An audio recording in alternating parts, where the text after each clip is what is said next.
Hello friends, welcome back to our YouTube channel Laila talks. हमारी channel को subscribe करें। आज की ये कहानी बहुत ही इंटरेस्टिंग होने वाला है। प्लीज़ वीडियो को स्किप मत करना। चलिए शुरू करते हैं आज की कहानी।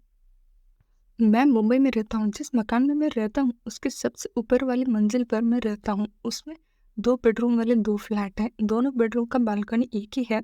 एक में मैं रहता हूँ और एक में एक फैमिली रहती है, जिसमें शिल्पा, उसके बेटे अहल्या और उसके पति रहते हैं। उसके पति मराइन इंजीनियर हैं, जो 6-6 महीने शिप पर रहते हैं और फिर 1 महीने के लिए आते हैं और फिर वापस 6 महीने के लिए चले जाते हैं। शिल्पा का उम्र 40 साल है और अहल्या 22 साल की है। शिल्पा का भरा पूरा बदन मुझे बहुत पसंद है। मुझे वो हर ड्रेस में अच्छी लगती है। मैं जब भी शिल्पा को देखता हूँ तो मेरा खड़ा हो जाता है। मेरा मन होता है कि मैं उसे ढेर सारा प्यार दूँ। शिल्पा जब शॉर्ट्स पहनती है तो उसके गोरे पैर देखकर जी करता है कि उससे प्यार कर लूं। सोचता हूँ कि जब उसके पैर इतने खूबसूरत है तो उसकी कितनी मस्त होगी। मैं कल्पना करता कि मैं उसके साथ कर रहा हूँ। शिल्पा अपने कपड़े सूखने के लिए बालकनी में डालती देखकर मैं कल्पना करने लगता कि शिल्पा उसे पहनकर कैसे लगती होगी। शिल्पा जब चलती है तो उसके मटकती देखकर मेरा मचलने लगता है। क्या खूबसूरत बदन थी, मस्त। रोज उसको देखकर दिल में तूफान से उड़ जाता है। अहल्या के बारे में उसकी कहानी में बताऊंगा। शिल्पा अक्सर अकेले अपनी बेटी के साथ रहती थी और उसके पति 6 महीने में एक बार आता था। तो इतना अनुमान मैंने लगा लिया कि एक बार कोशिश करके देखूंगा, शायद शिल्पा मुझे मिल जाएगी। कभी कभी जब मैं मार्केट जाता तो वो मुझे कुछ सामान लेने के लिए बोल देती।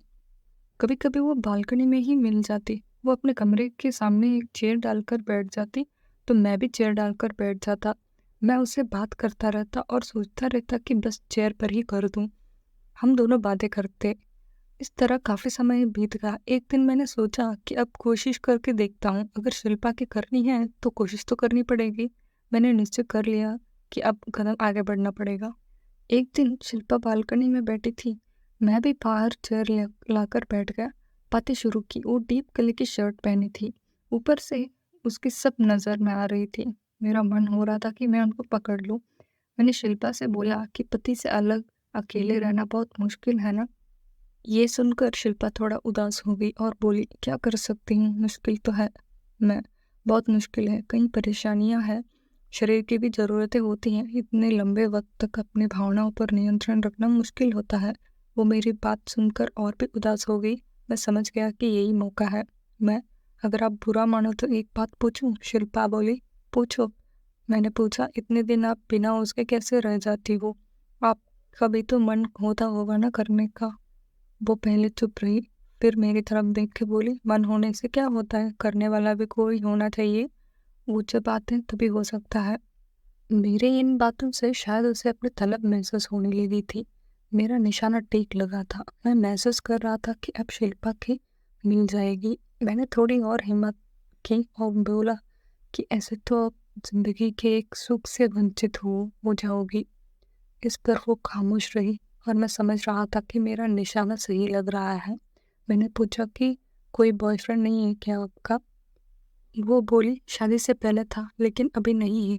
शादी के पहले हमने खूब सारे मस्ती की है। मैंने पूछा, मस्ती मतलब वो भी? वो बोली, हाँ वो भी।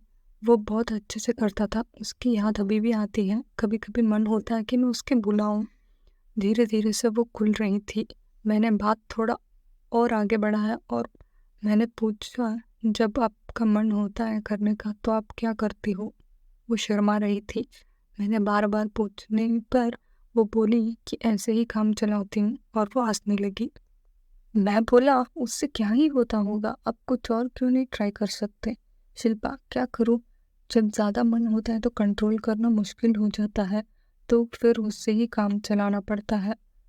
मैं उससे बोला कि कुछ देखती हो क्या? तो वो बोली, हाँ। मैंने पूछा कि कभी कहानी पढ़ी हो क्या? तो वो बोली, नहीं। मैंने उससे बोला, चलो आज आपको दिखाता हूँ। मैं उसे अपने कमरे में बुलाकर लाया और लैपटॉप खोला। उसमें मेरे पास कुछ पीडीएफ थे। उनको खोलकर उसको दिखाया और एक कहानी खोल दी। वो पढ़ने लगी और जैसे जैसे पढ़ते गए उसके सांसें तेजी होने लगी। वो कहानी पढ़ रही थी और मुझे बार बार देख रही थी। मैं समझ गया कि यही निमंत्रण है जो मैं इतने दिन से बेसब्री से इंतज़ार कर रहा था। मैंने देखा कि यही मौका है जिसकी मुझे तलाश थी।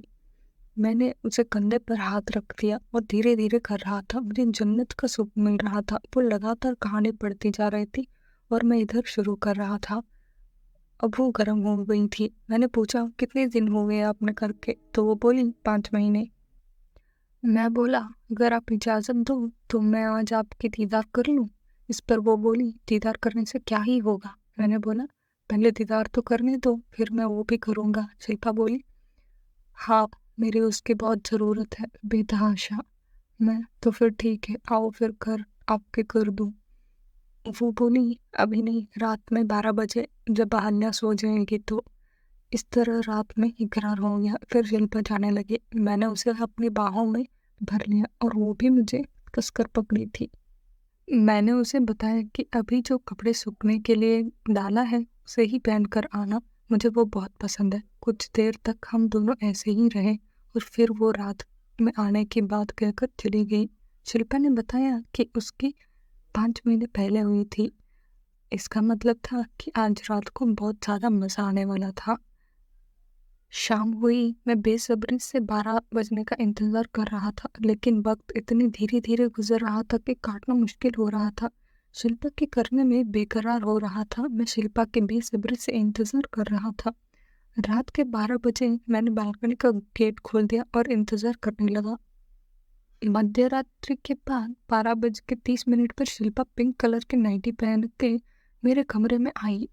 मैंने उसे अपनी बाहों में भर लिया और पूछा, अहल्या सो गई है क्या? तो वो बोली, हाँ सो गई है, अब और सुबह ही उठेगी। मतलब साफ था कि शिल्पा पूरी रात की तैयारी से आई थी। मैंने दरवाजा बंद किया और शिल्पा को बेडरूम में लेके गया। शिल्पा मेरी बाहों में थी। शिल्पा बड़ी ही अच्छी लग रही थी। शिल्पा मुस्कुराई और बोली, तैयारी करके आई हूँ, बिल्कुल ठीक है। उसको देखकर मैं पागल हो रहा था। हमने बेडरूम, किचन, चेयर पर ऐसे घर की किसी भी जगह को नहीं छोड़ा। शिल्पा के चेहरे पर संतुष्टि के भाव साफ दिखाई दे रहा था। इस सब के बाद शिल्पा अपने कमरे में चली गई। सुबह मैंने उसे मैसेज किया, कल रात के लिए शुक्रिया। इस तरह शिल्पा मेरी हो चुकी है। अब वो पीडीएफ पर कहानी पढ़ती है और मेरे पास आती है। मेरी नज़र उसकी जवान बेटी अहल्या पर भी थी। मैं अब अहल्या के बारे में सोच रहा था और आखिर मैंने अहल्या के साथ भी किया। वो कहानी मैं अगले भाग में आपको बोलूँगा। आपको मेरी ये कहानी कैसी लगी कमेंट में ज़रूर लिखिए। हमारे चैनल को ज़रूर सब्सक्राइब कीजिए। Thanks for watching this video.